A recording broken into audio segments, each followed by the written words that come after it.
amigos de su canal, Jesús en mi hogar. Hoy estamos muy felices y agradecidos de Dios porque estamos en medio de la naturaleza. Estamos en la finca de nuestro hermano Abraham Sánchez, compartiendo con una persona muy especial para nosotros. Él es el pastor Juan Campos. ¿Cómo están ustedes? Estamos bien, por la gracia del Señor, feliz de estar con usted, Natalie, otra vez, y tener al pastor Juan Campos, que lo tenemos de visita aquí en nuestro país y aquí en nuestra finca, en el ambiente del campo. Y qué bueno que podemos aprovechar este momento para poder grabar estos audios. Claro que sí, al pastor yo lo conocía ya hace un tiempo a través de sus videos de YouTube, especialmente el de las 7 oraciones de Elías. Y es verdad, estamos muy contentos de poder tenerlo aquí en nuestro canal y de poder compartir con usted de manera personal. ¿Cómo se siente aquí en República Dominicana? ¿Cómo lo ha tratado Abraham? Yo tengo desde hace muchos años un romance con Quisqueya. Ay, Entonces me había ausentado un poco en los últimos años, pero es una alegría estar aquí, por supuesto con Abraham, que no solamente somos amigos, sino lo más importante, hermanos de sangre en la sangre del pacto. amén, gloria a Dios. Dios. Y qué bueno que ustedes también están aquí, han venido a la finca de Abraham Sánchez. Pues bien, hoy vamos a tratar a compartir con estos dos pastores algo muy importante y es sobre la naturaleza de Cristo. Sabemos que es un tema un poquito controversial aquí en República Dominicana, no sé si allá también en Colombia, Campos. En todas partes. En todas partes. Vamos a hablar sobre esto, sobre la naturaleza de Cristo, sobre qué es el pecado. Hablaremos también sobre la victoria final sobre el pecado. ¿Existe? ¿No existe? ¿Es algo imposible? ¿O la Biblia nos ha dejado algunas que otras citas por ahí para aclararnos todo esto? Pero yo creo que debemos empezar por algo que la Biblia llama el misterio, un misterio. ¿Cómo es que Jesús, siendo Dios, se hizo hombre? ¿Cómo yo puedo entender esto? Porque para mí resulta como un poquito, wow, ¿cómo siendo Dios hizo hombre? Entonces, 100%, las dos cosas, cuando nosotros entendemos que 100% es solo para algo.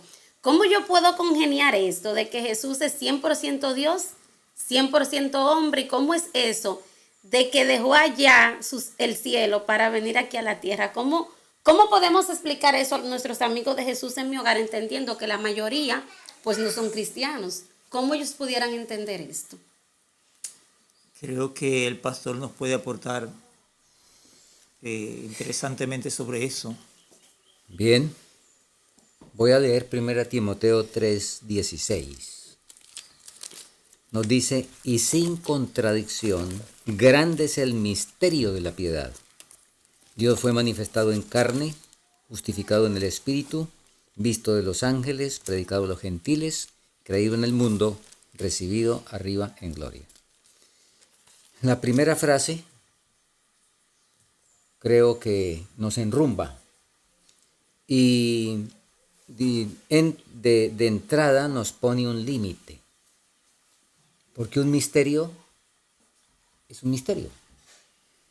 Por supuesto, nos está revelado lo suficiente que necesitamos entender para poder alcanzar la salvación. Pero sin contradicción, dice aquí, otras versiones dicen indiscutiblemente, bueno, lo mismo. En esto no hay discusión. Grande es el misterio de la piedad.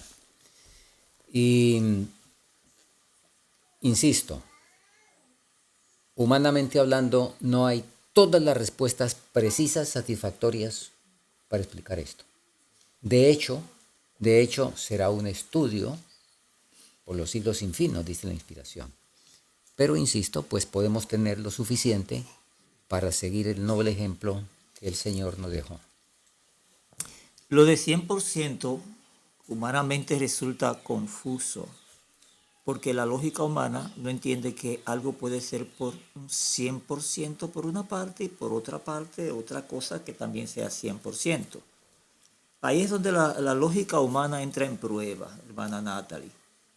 Nosotros tenemos que creerle a la revelación, porque si lo analizamos desde la lógica humana no le vamos a dar explicación.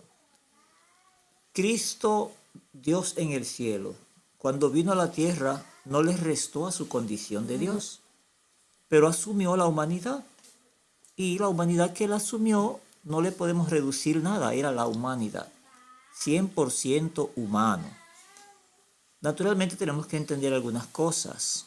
Aunque las dos naturalezas se hicieron una en Cristo, una persona en Cristo, las naturalezas, la divina y la humana, estaban haciéndose una en la única persona de Cristo. Las dos naturalezas mantuvieron su integridad humanas. Ya la condición de la naturaleza humana, ese es otro tópico. Pero Cristo era 100% humano. Entonces, ese detalle tenemos que tenerlo en cuenta, que no lo podemos razonar desde la lógica humana. Tenemos que razonarlo como la Biblia lo plantea. Cristo asumió 100% nuestra humanidad, puede experimentar todo lo que un ser humano experimenta, y a eso le sumó la debilidad de la humanidad pecaminosa. La debilidad. Naturalmente que Cristo, al humanarse, tenía toda la condición espiritual que nosotros debemos tener. Él vino a hacerse un humano para que la humanidad creciera a la estatura de Él. Sí, pero en el marco humano de todo lo que puede suceder. Ok, Campos. Muy bien. Yendo al plano, al punto de la concepción, creo que algo podemos adicionar a lo que el hermano Abraham comentó. Jesús era 100% humano porque recibió 100% la herencia de María. La Inmaculada Concepción, un dogma por allá que apareció especialmente con Agustín, dice que hubo ahí unos cambios y una cosa, pero completamente humano, asumió 100% la herencia humana por parte de María. Ahora, y este es un tema al que hay que entrar con los pies descalzos y la cabeza inclinada, porque pues resulta, yo diría que hasta irreverente, entrar a este tema apenas por discutir cualquier cosa como discutimos político o cualquier otro asunto. Estamos en un terreno santo. Sí. Entonces, y por eso lo digo con respeto, ¿quién puso el esperma? El Espíritu Santo.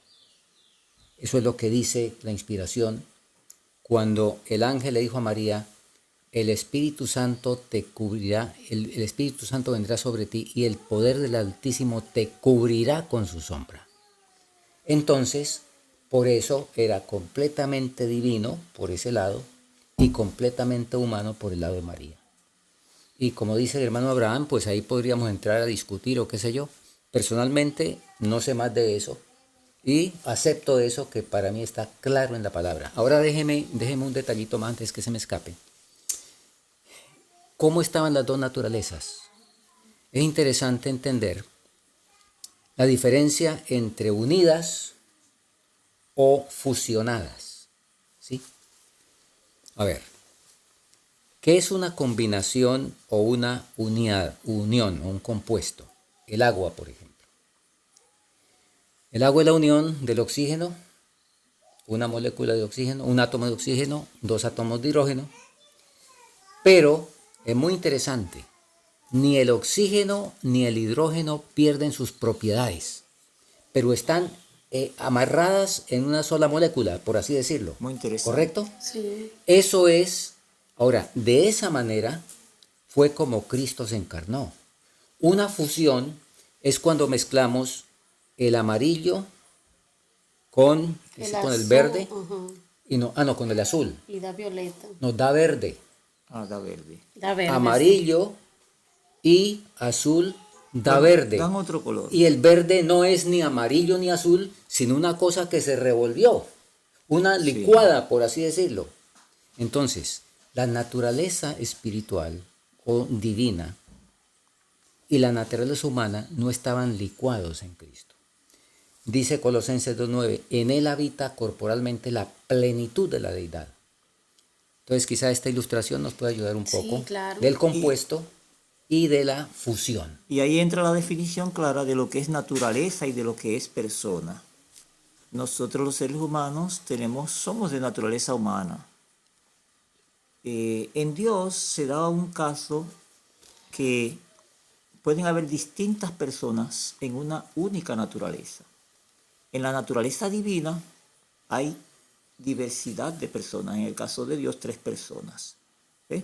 Entonces, una naturaleza, en lo que a Dios respecta, puede compartir distintas personas. Eso es algo que bíblicamente está muy claro. Humanamente, por ejemplo, se pone el ejemplo del esposo y la esposa. Son 2 personas en una misma naturaleza humana. Son cosas que son maravillosas cuando uno lo estudia a la luz de la Biblia. Y es así mismo, naturaleza y personas, eso hay que diferenciarlo muy bien. Y yo creo que eso nos ayuda, pastor, para tener una mejor conclusión de lo que usted viene presentando.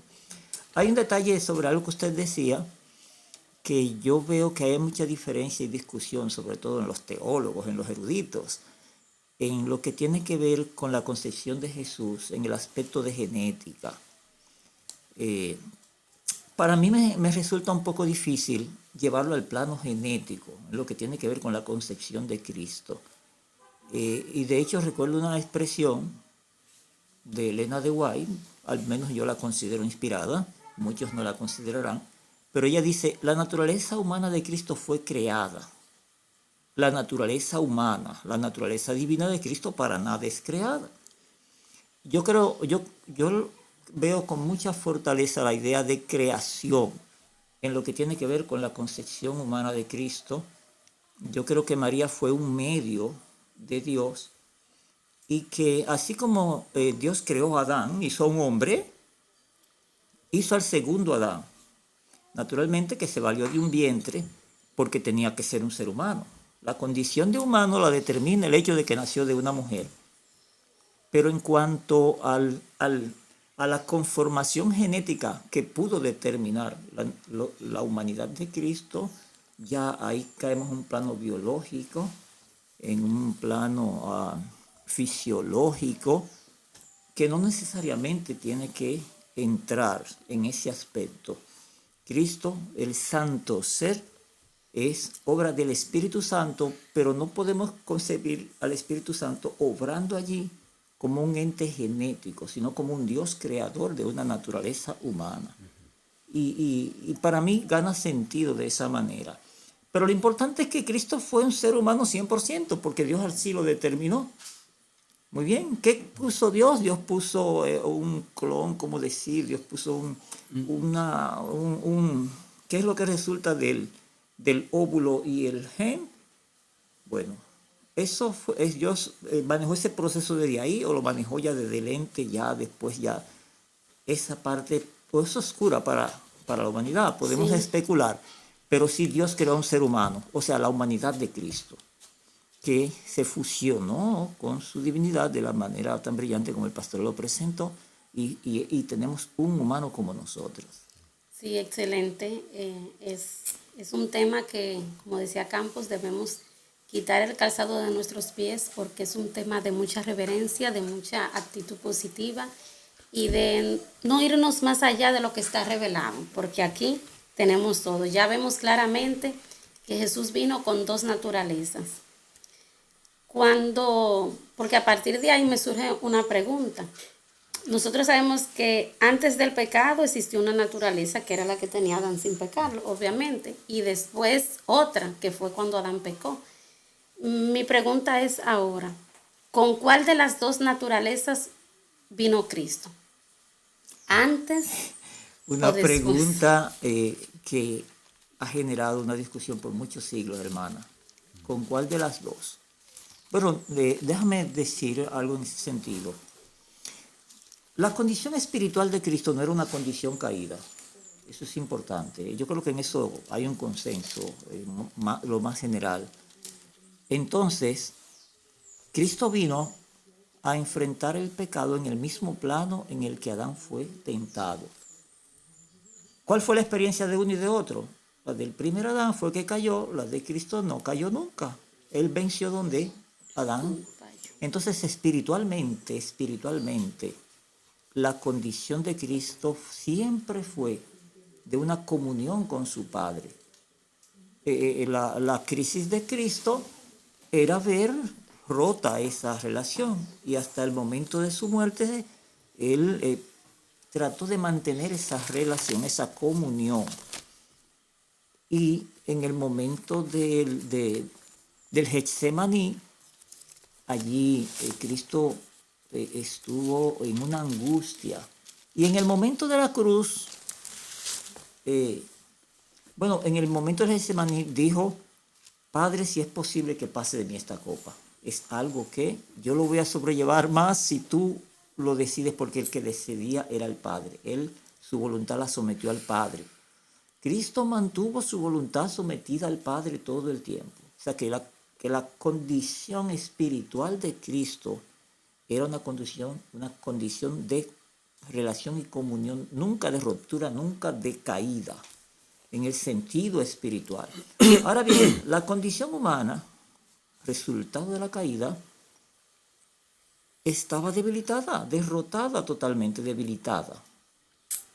A eso sometió el pecado al hombre, a desconectarse de Dios y segundo, a caer en una condición de incapacidad de obedecer. Bueno, Cristo mantuvo una capacidad de obedecer, pero tenía toda la debilidad que el pecado deja como consecuencia. En ese sentido, Cristo, cuando se confrontaba con la tentación, no estaba en el vigor de Adán. No estaba en el vigor de Adán. Estaba en la debilidad del Adán caído. ¿Eh? Misterio, porque ya es un misterio, el misterio. Entonces, como Cristo en la condición de la debilidad tuvo que mantener una conexión con Dios, no dejarla romper. Entonces ahí el asunto de antes y después hay que verlo desde ese punto de vista. Si se trata de la relación y la comunión con Dios, el vínculo con Dios, naturalmente la condición de Cristo era la del Adán antes de la caída. Si se trata de la condición de debilidad humana, que no es derrota moral, pero es derrota de poder, de voluntad, porque la voluntad se debilita, el término será la voluntad, la capacidad moral quedó debilitada. Ahora el hombre, no importa el mínimo de poder moral que tenga, si se conecta con Dios puede vencer. Eso es Amén. importante. Cristo, eso le sucedió a Cristo, en una capacidad moral totalmente debilitada. En el caso de Cristo, después de 4.000 años desde la caída, en esa debilidad moral pudo mantener una conexión, la conexión con el Padre, que nos da a nosotros la posibilidad de conectarnos con el Padre. Bueno, será un tema de extenderlo, pero yo sé que el tiempo no nos permitiría. No, y realmente queremos hacerle las preguntas que la gente se hace. Por eso tratamos de hacerlo así, directo y sin preparación.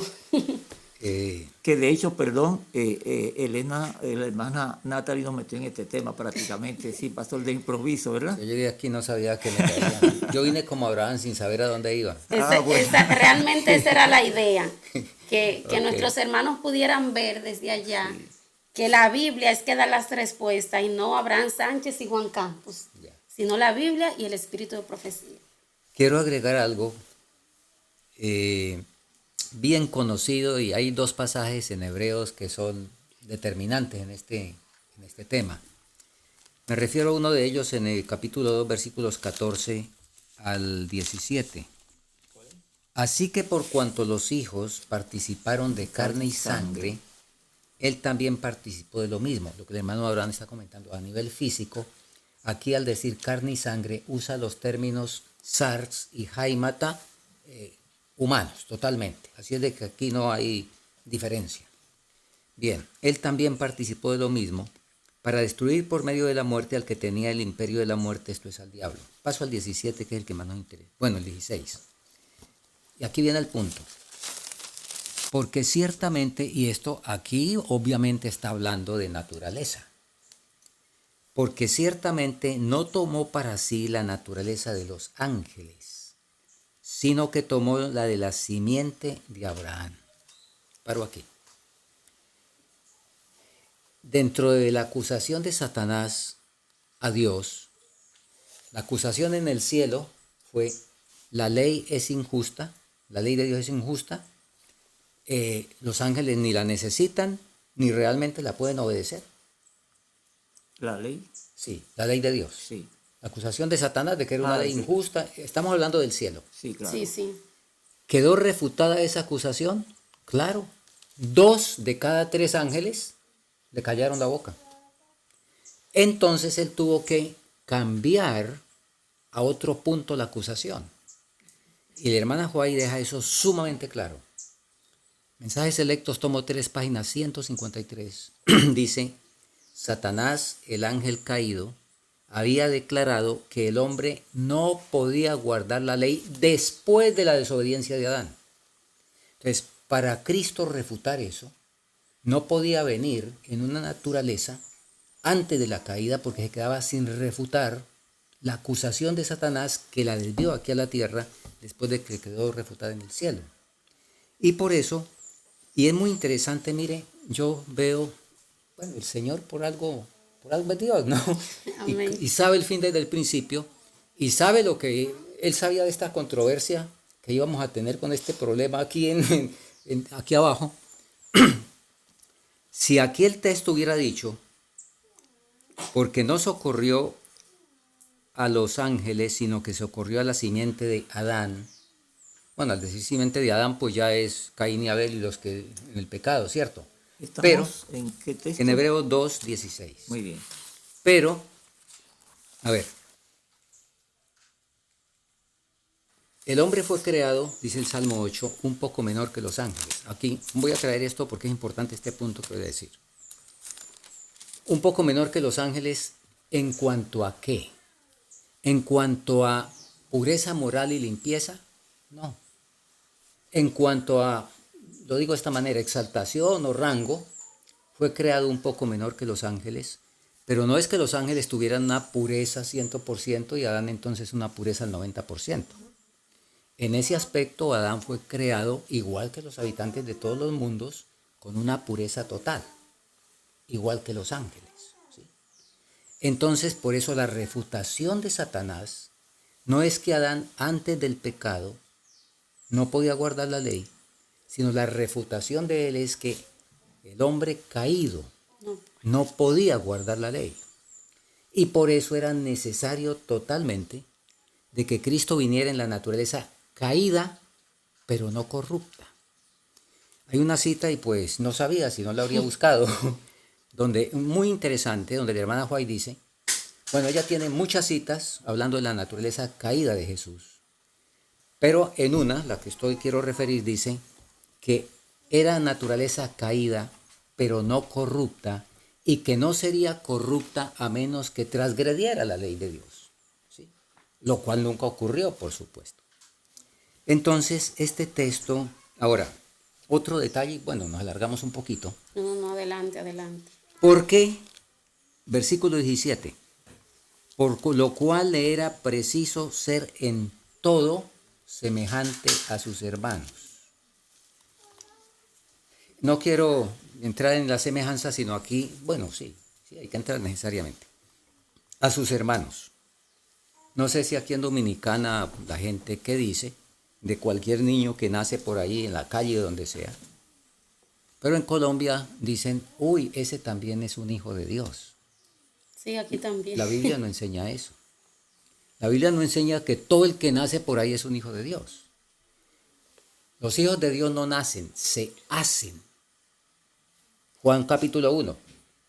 Mas a todos los que le recibieron, a los que creen en su nombre, versículo 12, les dio potestad de ser hechos hijos de Dios, ¿no? Los cuales no son engendrados de voluntad de carne, ni voluntad de sangre, ni de voluntad de varón, sino de Dios. O sea, se llega a ser hijo de Dios con el nuevo nacimiento, cuando se recibe el engendro celestial para crear la nueva criatura. Y ese es el que es hermano de Jesús. Entonces Jesús debía ser en todo semejante, no a cualquiera que nace por ahí, sino a sus hermanos, porque sus hermanos por la justificación por la fe, en el momento que se hacen hijos de Dios, se les dice tus pecados te son perdonados y quedan sin ningún pecado. Eso es lo que dice la justificación por la fe. Cuando el alma se arrepiente sinceramente en el arrepentimiento del cual no hay que arrepentirse, el Señor dice tus pecados te son perdonados y la cuenta queda en cero. Igual como nació Jesús. Entonces, Jesús debía ser en todo semejante a sus hermanos y Él fue semejante a sus hermanos desde el nacimiento. O sea, Jesús nació como nosotros renacemos, de acuerdo a este asunto bíblico. Entonces, eso creo que es Entonces, sumamente importante. en esa dirección, pastor, hay dos preguntas que uno siempre se la encuentra y entre la gente uno la escucha, las interrogantes. ¿Puede un ser humano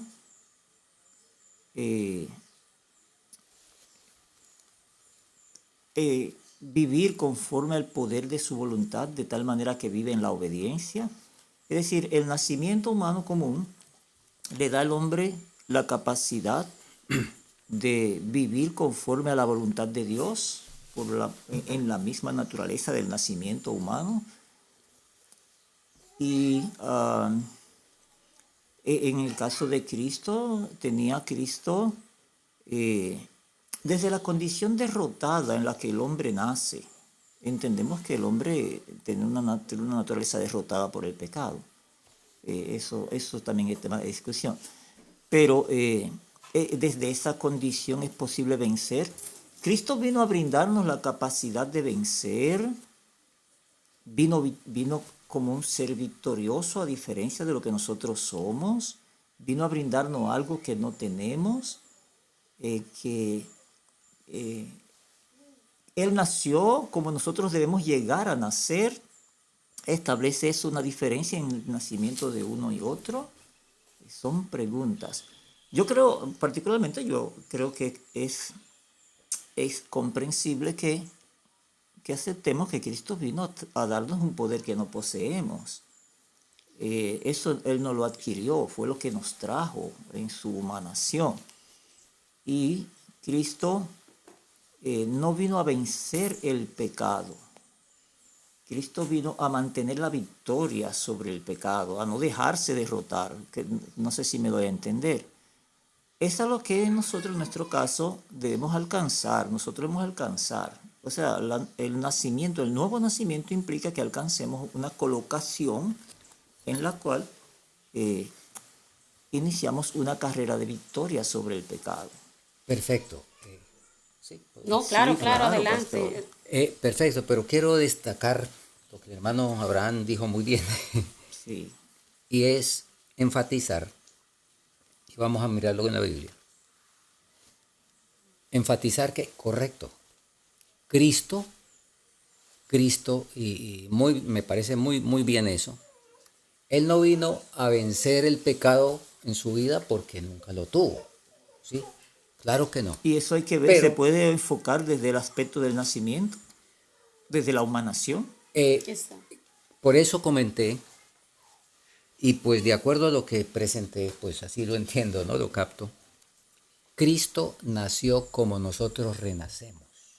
Amén. Y resulta que cuando nosotros renacemos, se nos ha otorgado el poder, se nos ofrece. Lo que pasa es que nosotros sí nos resbalamos, porque se nos ofrece el mismo poder que Cristo tenía por nacimiento, porque estamos en esa equivalencia. Se nos ofrece el mismo poder para no pecar. ¿Sí? ¿Qué es lo que dice Judas 24? Aquel que es poderoso para guardaros sin caída. Entonces, el que caigamos, pues es un problema totalmente nuestro. El que Jesús no cayera, ojo, no fue por el poder que traía, porque Él depuso en su lucha contra el asedio del pecado, que no lo tenía. ¿Cómo fue que venció? Por la relación con el Padre. Y Él no usó el poder el poder divino, no lo usó para vencer, porque entonces ¿en qué estamos? ¿Sí? Por supuesto que no usó el poder divino que habitaba en Él corporalmente, pero nunca lo usó para nada. De hecho, Elena de White dice, Jesús nos reveló cualidades que nosotros no podamos tener por la fe en Él. ¿Sí?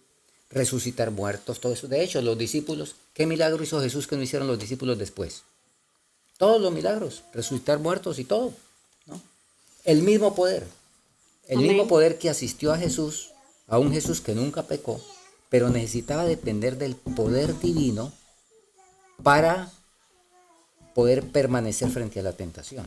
Excelente. Esa es comunión, ¿verdad? Claro. Y esa claro. comunión Claro. participó Cristo de ella desde su humanación. Como nos está ofrecida a nosotros a nos está partir del nuevo ofrecida. nacimiento. Exacto. Muy Me bien. alegra mucho que hayan aclarado eso porque cuando se hablan estos temas, entonces la persona dice, pues Jesús venció porque tenía una ventaja. Entonces, si tenía una ventaja, es muy fácil así vencer. Ese Claro. aspecto ¿Cómo de la a vencer ventaja, nosotros si no tenemos la ventaja? ese aspecto de la ventaja, hay que ver, miren, depende de la óptica que se vea, porque en realidad nosotros tenemos más ventaja que Cristo, porque es que Cristo tenía más que garantizar que nosotros. Fíjese usted, Cristo con un solo fracaso corría la suerte de Adán. Nosotros fracasamos tantas veces y todavía la gracia nos está abierta. Correcto. Entonces, el asunto de la ventaja, Tremendo. eso es algo que a veces es desde la óptica que uno se coloca para verlo. El esfuerzo de Cristo para vencer el pecado en la misma condición de debilidad de nosotros. Y reitero, no de derrota, sino en la misma condición de debilidad nuestra. Tuvo que vencer el pecado sin los permisos que nosotros tenemos de una gracia que puede darle oportunidad al caído, pero si alguno pecare, ¿cómo que dice? Abogado tenemos. Abogado tenemos. Él no ¿Y qué? tenía Cristo no abogado tenía si ese pecaba. abogado. Wow. Entonces la claro. ventaja, no hay tal ventaja en Cristo. Más bien desventaja. Al contrario, Él está en una Grande, situación de en ese desventaja. sentido. Wow, excelente. Gloria a Dios por eso. En estos temas. Quiero referirme ok. a una cita. Aquí se vale referir a Elena de White. Claro que sí. Sí. En Jesús en mi hogar somos a la ley y al testimonio. Bueno, crea alguien que ella es inspirado o no, yo le veo mucha luz a lo que ella dice. Particularmente yo creo que ella es inspirada por Dios. Y es que ella dice que el Señor Jesús no poseía la misma naturaleza pecaminosa y corrupta que nosotros poseemos. Dice ella, no hagamos a Cristo tan pecaminoso como nosotros porque eso no puede ser, Él no ha caído. ¿verdad? No cayó. Y eso se refiere a la condición, o sea, a la condición. No lo hagamos tanto como nosotros somos. Eso quiere decir que en la condición de debilidad que en nosotros llega a ser una condición caída, derrotada, en Cristo esa misma debilidad, toda la debilidad humana, con la desventaja que tenía que cuidar el aspecto que nosotros que tenemos que cuidar, porque Él tenía que cuidar el aspecto de recurrir a su divinidad. Yo no tengo esa prueba como humano, ni usted, ¿no? Él, su condición de debilidad, que aunque no llegaba a la condición derrotada nuestra, tenía la lucha de preservarla, y ahí se marca una diferencia de condición que es importante. Con todo y esto, hermana Natalie, que estamos diciendo, hay un asunto que no podemos perder de vista. Es que Cristo, en lo que tiene que ver con la condición de debilidad, estaba en la misma condición nuestra de debilidad ante el pecado, que yo creo que es la lección más importante a preservar en esto, pastor. Correcto. Que nosotros, en lo que tiene que ver con el pecado, que lo importante es vencer sobre el pecado, Amén. estamos en la misma condición de debilidad. Otra cosa es, no sé si ya me refería a eso, ¿puede el ser caído, derrotado por el pecado, vencer el pecado o necesita una asistencia? Tengo esas preguntitas por Bueno, ahí. son cosas que me nacen a Sí, partir sí, ya no, de los porque al comentarios usted que no tenemos. conocer las preguntas, le nace. Bueno, pues allá vendrá. Miren, hemos puesto de manera divina las bases para la siguiente pregunta. Y es una pregunta que yo sé que nuestros amigos de Jesús en mi hogar están esperando. Porque al ya tener claro sobre la naturaleza de Cristo, surge la pregunta: ¿somos pecadores porque pecamos o pecamos porque somos pecadores? ¿Qué acertijo? Dennos luz, por favor, con esto. Bueno, Escuchamos al pastor a ver. Primera de Juan 3:4. Ahí hay incluso una traducción, y aquí tengo la Reina Valera, pero es una variante de la Reina Valera del 60, porque la Reina Valera del 60 hace una traducción casi única que genera bastante controversia. Dice, todo el que hace, permítame Yo lo tengo aquí, si quieres se lo léalo, leo. por Todo favor, aquel de que ahí. comete pecado infringe también la ley, pues el pecado es infracción de la ley. Vamos a ver si le damos un poquito de trasfondo a esta traducción. Todo aquel que comete hamartía, eh, eh, entonces cae en la anomía, porque el pecado es hamartía. Aquí se mezclan dos traducciones, hamartía y anomía.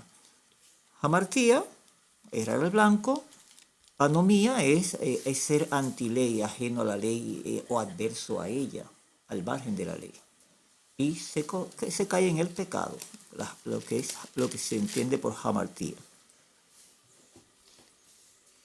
Bueno, estaba un poquito concentrado aquí. Repite eso, por favor, Abraham. Sí, todo aquel que comete hamartía Ajá, sí, correcto. comete anomía, pues el pecado es hamartía. El pecado es transgresión de la ley. La hamartía es transgresión de la ley. Da la impresión, o sea, y bueno, anoche fuera de cámaras, en un estudio adicional, Abraham explicaba varios de estos términos. Sí, La hamartía, en general, pues incluye una condición. Sí, Incluye una condición.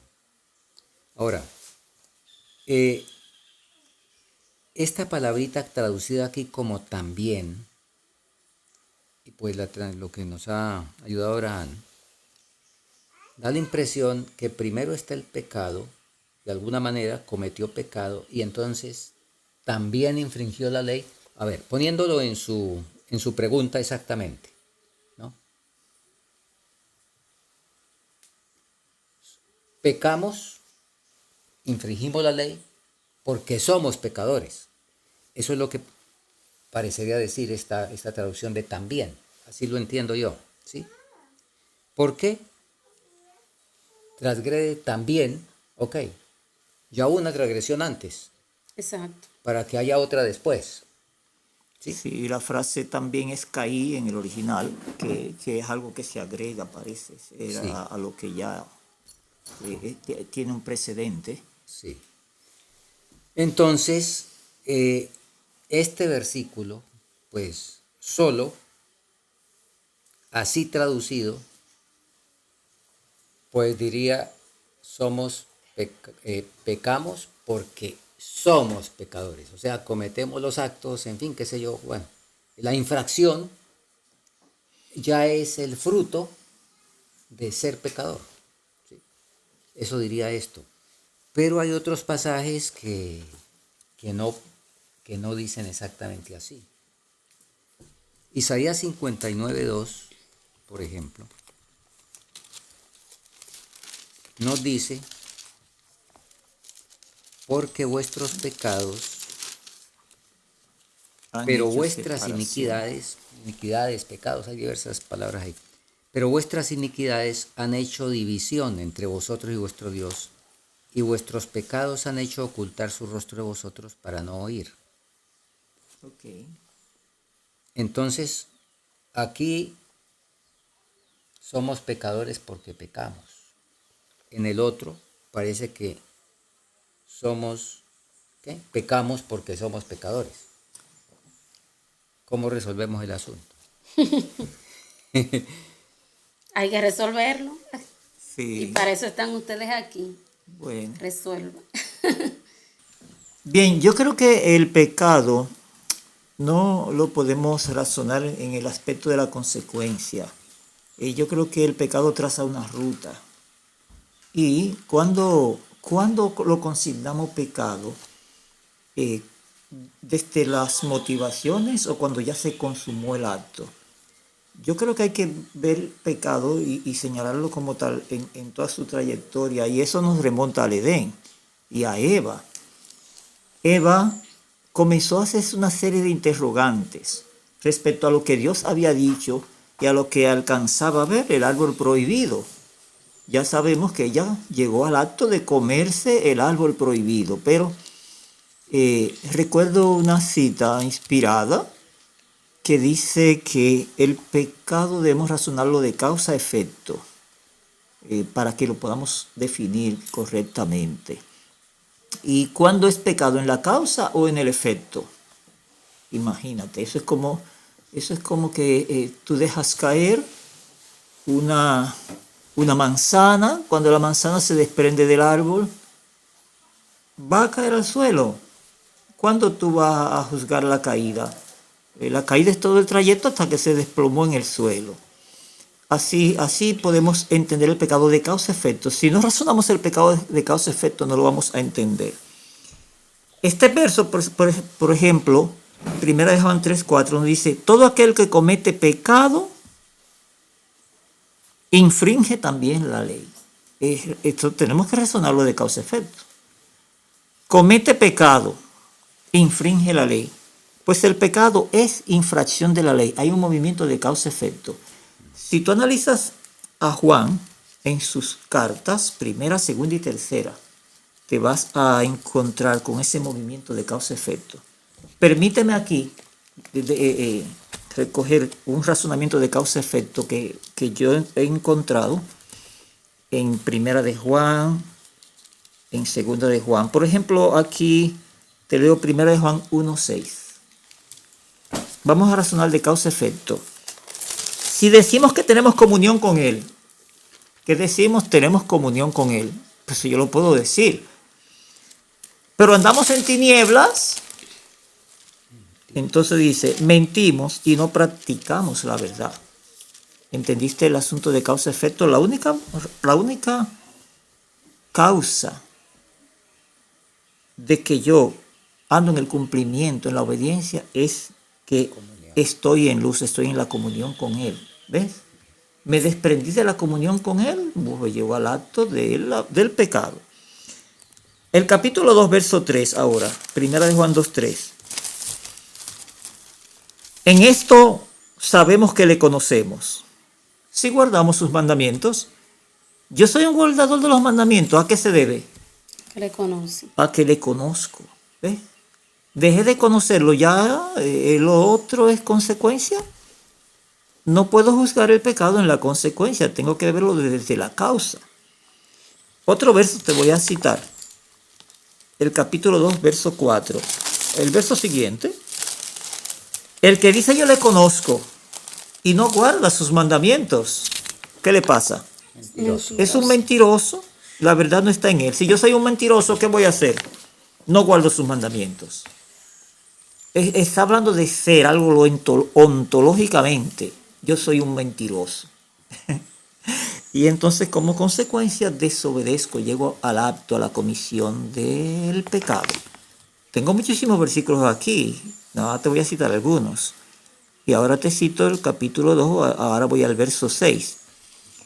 El que dice que permanece en él, ¿qué debe hacer? Andar como el anduvo. La razón por la que yo ando en la obediencia, la razón por la que obedezco es porque mantengo la comunión con Él, permanezco en Él. ¿Qué le pasó a Eva? Cuando Eva comenzó a cuestionar la palabra de Dios, ¿y por qué Dios habrá dicho? Eva se estaba desconectando totalmente. La consecuencia de comerse el árbol, eso era lo más normal. Pedimos excusas por situaciones técnicas que hemos tenido, pero gracias a Dios ya estamos aquí de vuelta. Hermano Abraham, cuando hubo las interrupciones, usted estaba hablando, así que por favor continúe. Sí, estábamos hablando de la ruta que traza el pecado. Y nos preguntábamos que el pecado no podemos verlo ya en el acto final. Y nos referíamos, por ejemplo, a Eva. Eva, antes de comer del fruto del árbol prohibido, ella entró en una ruta de pensamiento y de decisiones. Comenta la inspiración que ella se separó de su marido. Y quizás el problema de separarse del marido no era separarse, porque yo soy de la opinión de que una pareja no va a estar todo el tiempo, toda su vida exactamente los dos juntos en el mismo lugar. Yo veo la separación, aunque en las circunstancias de prueba en la que estaban, si uno comprende que debían mantener una proximidad para protegerse el uno al otro. Pero yo veo más el distanciamiento de Eva en un interés en distanciarse de su esposo para acercarse al árbol. Algo estaba pasando en Eva. Y entró en una serie de maquinaciones porque Dios ha prohibido, hasta que el tentador le leyó el pensamiento. O sea, lo adivinó porque sabemos que él no lee los pensamientos. Pero imagínense la gran experiencia, el gran psicólogo que es, la lectura corporal, los pasos que la gente va dando. Para Lucifer era claro que esa señora Eva que se estaba acercando al árbol estaba poniendo en cuestionamiento lo que Dios dijo. Porque ¿a qué viene para acá? Ya le dijeron que este árbol no se debe comer. ¿Por qué está curioseando y observando? Está poniendo en duda la palabra de Dios.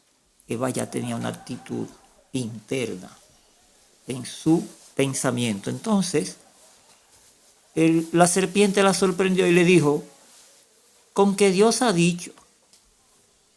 Ese con que Dios ha dicho era lo que ella estaba pensando, lo que ella tenía en su mente, en su corazón. ¿Verdad? Quizás son deducciones, ¿verdad? Pero me parece que tienen sentido. Obviamente la inspiración habla de eso también en forma concreta, de cómo estaba trabajando el pensamiento de Eva y que tenía interrogantes sobre lo que Dios había dicho, eso lo dice de manera expresa. El punto es, como vemos aquí en un verso que habíamos citado, el que dice que permanece en él debe andar como él anduvo. Causa-efecto, estamos razonando de causa-efecto, ¿verdad? Y ahora cito el verso 9. El que dice que está en luz y aborrece a su hermano, está todavía en tinieblas. Así que como está en tinieblas, por eso aborrece a su hermano. El acto de aborrecer a su hermano es una condición de ser, como ya hemos utilizado el término ontológicamente, lo que la persona es. El que ama a su hermano permanece en la luz y en él no hay tropiezo. Ahora, el apóstol Pablo nos lleva más allá del acto aún en el capítulo 3, en el verso 6, donde dice, todo aquel que permanece en él no peca. Todo aquel que peca no le ha visto ni le ha conocido. Y un ser perdido está perdido cuando no conoce a Dios, independientemente de que llegue al acto que nosotros podemos designar como pecado, ya esté en lo visible. ¿Sí?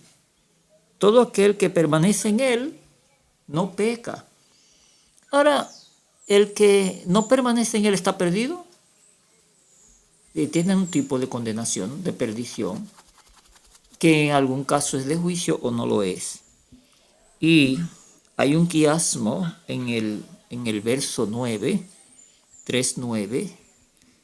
Todo aquel que ha nacido de Dios no practica el pecado, porque la simiente de Dios está en él y no puede pecar porque es nacido de Dios. El pastor nos aclaraba hace un rato ya que Cristo experimentó el nacimiento que nosotros debemos llegar a experimentar. Nacer de Dios, esa es la clave. El pecado hizo separación entre Dios y el hombre. Eso es una declaración genérica, ¿verdad? De la suerte humana. El pecado hizo separación. Y dice Romanos 5:12, a ver, un clásico de este tema. Romanos. Estoy buscando aquí Romanos. Respecto a esa separación. Dice el capítulo 5. dice, vamos a leer el verso 16. Dice, ciertamente el juicio vino a causa de un solo pecado para condenación. Ese es el verso 16. Es Romanos 5:16. El juicio vino a causa de un solo pecado. El solo pecado aquí mencionado es el de Adán. Pero el juicio que vino a la descendencia de Adán. Porque aquí esto te ubica en aquel momento cuando se produjo la caída. Entonces te utiliza dos expresiones muy importantes respecto a ese evento del Edén. Te utiliza el término condenación. Te utiliza el término pecado. Porque ciertamente hubo un juicio que afectó a la humanidad, que es mecánico, es la simple consecuencia de desobedecer las directrices que Dios estableció originalmente y que Adán y Eva violaron. Y entonces aquí, por ese pecado, vino el juicio a causa de un solo pecado, para condenación. Esa condenación es la que experimentamos todos, porque todos mueren. Todos nos pasan unos añitos y nos morimos. Todavía eso no es la condenación final, pero sí es una consecuencia directa. Bueno, el punto es que el pecado traza una ruta y hay que razonarlo de causa-efecto. Ok, muy interesante. Entonces escuchemos ahora al pastor Campos. Sí, bueno, creo que ha sido claro que es una ruta. Y en esa ruta pues hay un punto donde ya se considera pecado. En primera instancia, como escuchamos, hay un acercamiento, pero obviamente hay un punto que es el límite entre un acercamiento, entre un coqueteo, por así decirlo, y ya el hecho. Ahora, al decir el hecho, no queremos expresar necesariamente el aspecto físico visible, sino el hecho a nivel mental. Como Jesús dijo en el Sermón del Monte, el que codicia, y ese es un asunto mental, el que codicia y pues mantiene esa codicia, dice ya, pues, y en este caso él lo hizo con el adulterio. El que mira y codicia, y tiene el pensamiento y sostiene el pensamiento, entonces ya adulteró en el corazón. Entonces, después, en la ruta, ya siguen los diversos aspectos para llegar a materializar lo que ya ocurrió en la mente. Entonces, sencillamente creo que eso podemos ratificarlo dentro de esa ruta. Así es, exactamente. Abraham, ¿quiere decir algo? Bueno, eso, como estamos tratando y traemos una comparación entre Cristo y la condición humana, y hay un hilo humano, pero hay un hilo propio de Cristo que es humano, pero que se conecta con la condición de Adán y después con la nuestra, porque Él es el segundo Adán. Y no sé si le gustará que refiera a Elena de White. Claro que sí. Pero dice ella, yo establezco la cadena con nosotros y Adán y la cadena con nosotros y Cristo. Y cito aquí el mensaje selecto tomo 1, página 268, 269, dice de Cristo, ¿no? Desde toda la eternidad, Cristo estuvo unido con el Padre. Y cuando se revistió de la naturaleza humana, siguió siendo uno con Dios. La relación de hijo no se interrumpió con Cristo al humanarse. Pero sí la tuvo que mantener no, ni siquiera en dependencia propia, en dependencia de su Padre. Ese vínculo es muy importante para entender el asunto de la transmisión del pecado en Cristo y en los seres humanos. El vínculo de hijo que los seres humanos tienen que alcanzar. Cristo tuvo que mantenerlo. Y eso va en orden a una pregunta que ya usted nos hizo, Claro. que es la condición prelapsaria, poslapsaria. Usted no lo dijo en esos términos. Usted nos dijo fue de Antes y después. antes y después, la condición de el antes y después de nosotros y de Cristo específicamente. Sí. Y yo veo las dos cosas, el antes y el después. El antes en el sentido de la comunión, de la relación con Dios, de ser hijo de Dios. Espiritualmente, Cristo no era un ser caído. Yo creo que a nadie se le ocurre que Cristo estaba en una condición caída y decir que eres un ser caído. Me parece que son cosas diferentes, ¿verdad? Pero Adán pasó a ser un ser caído. Yo no puedo decir que no soy un ser caído ni ningún ser humano hasta que alcancemos la redención, hasta que lleguemos a ser restablecidos como hijos de Dios. Ahí establecemos un vínculo de Dios. Y sin embargo, la condición de caído se mantiene hasta que en la segunda venida de Cristo sea erradicada la naturaleza pecaminosa. Quiere decir, la condición pecaminosa intrínseca.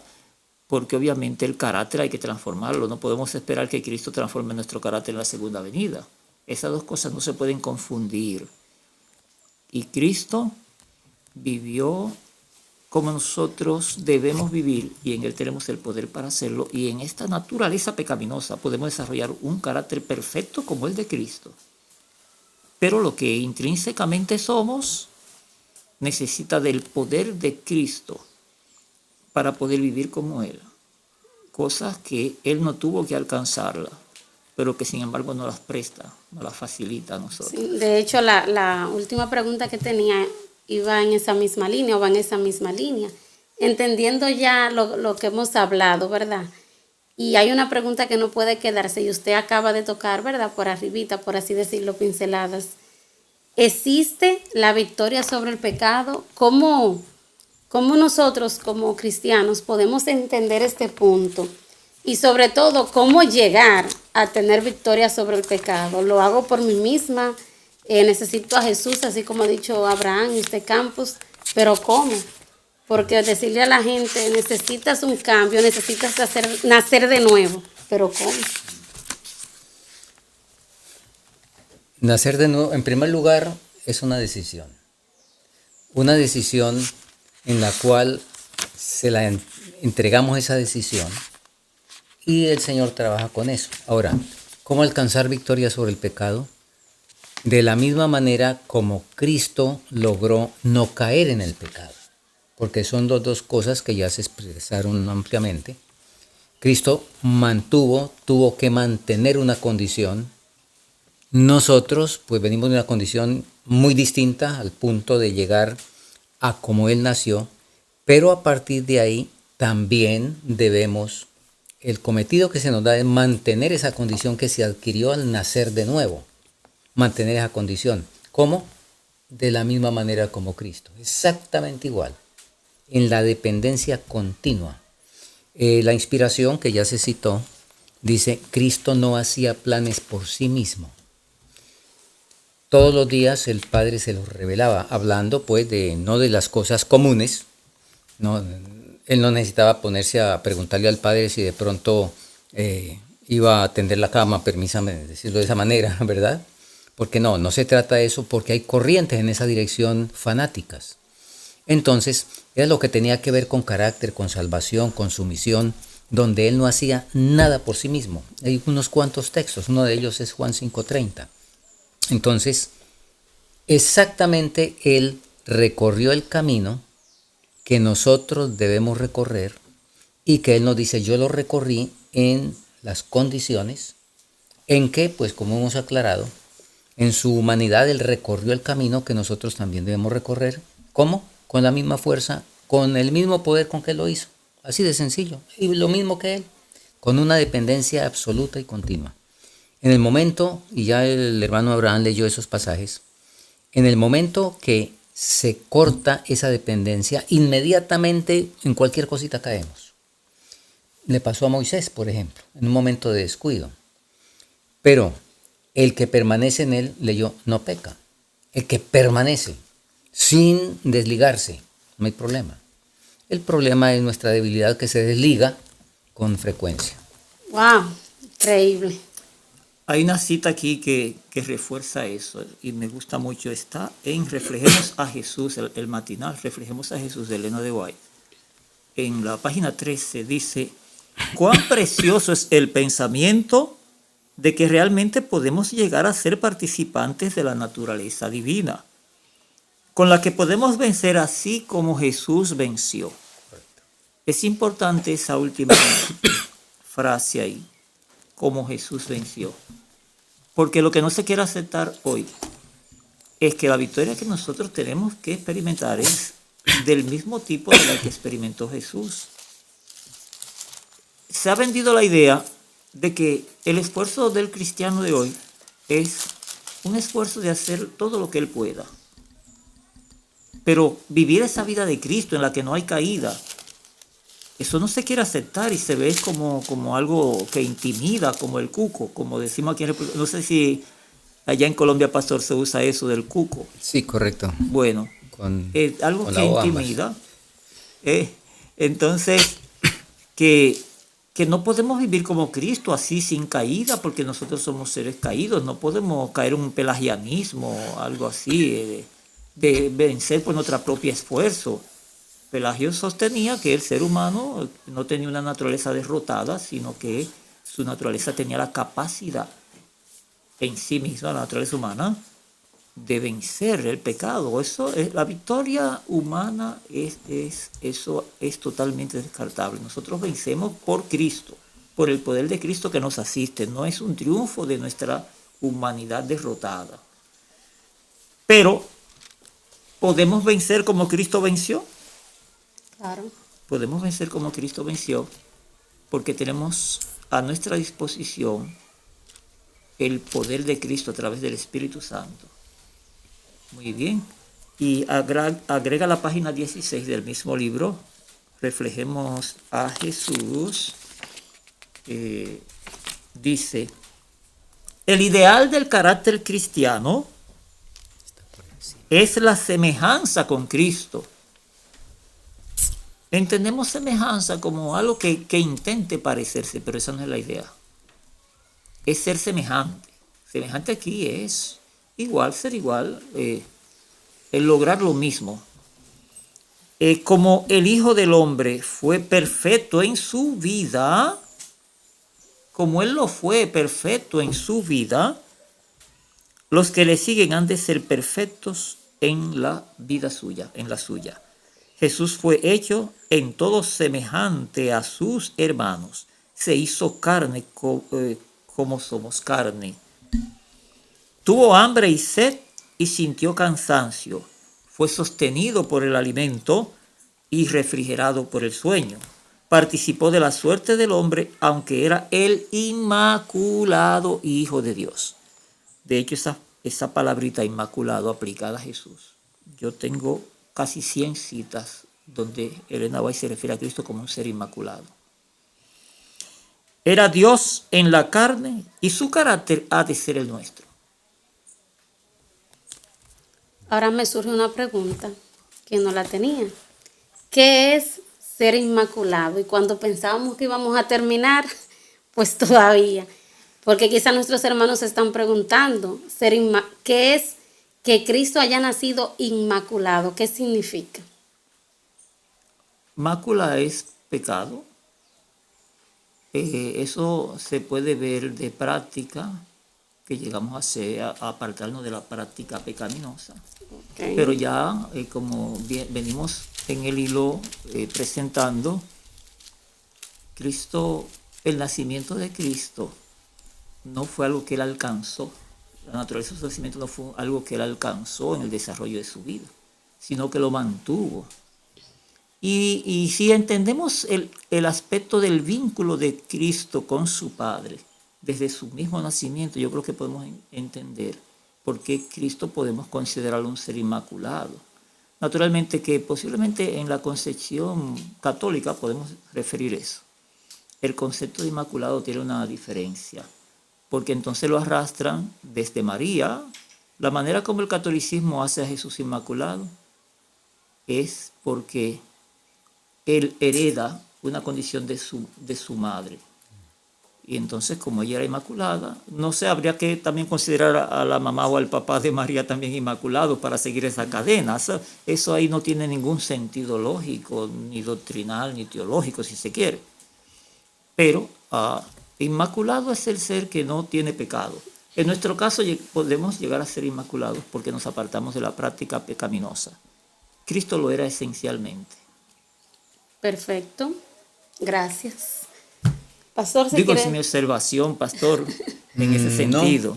No, sencillamente a esas citas quería referir esta de 2 de Pedro 1:4, que dice: por medio de las cuales nos ha dado preciosas y grandísimas promesas, para que por ellas fuésemos hechos participantes de la naturaleza divina, Wow. Amén. habiendo huido de la corrupción que hay en el mundo por la concupiscencia. Que es exactamente lo mismo que leyó y eso, pero pues dicho aquí con un versículo bíblico. Con la inspiración Sí, de la ley, allá se leyó con el testimonio. Lo mismo, Amén. exactamente lo mismo. Qué bueno, maravilloso ha sido este encuentro con estas dos grandes figuras del cristianismo. Campos desde Colombia y Abraham pues aquí de República Dominicana. Gracias por aceptar esta invitación aquí a Jesús en mi hogar. Y ya para cerrar, un llamado que quieran hacer a las personas que nos ven, que ustedes quisieran decirle en base, ¿verdad?, a su decisión por Cristo. Sí.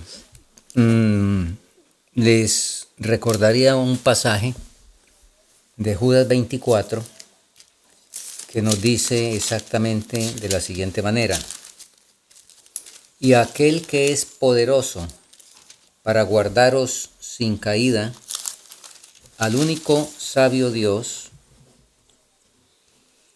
Bueno, ese es el 25. El 24 exactamente dice: y aquel que es poderoso para guardaros sin caída y presentaros sin mancha delante de su gloria. Otra vez, sin mancha, sin mácula. Sin mancha.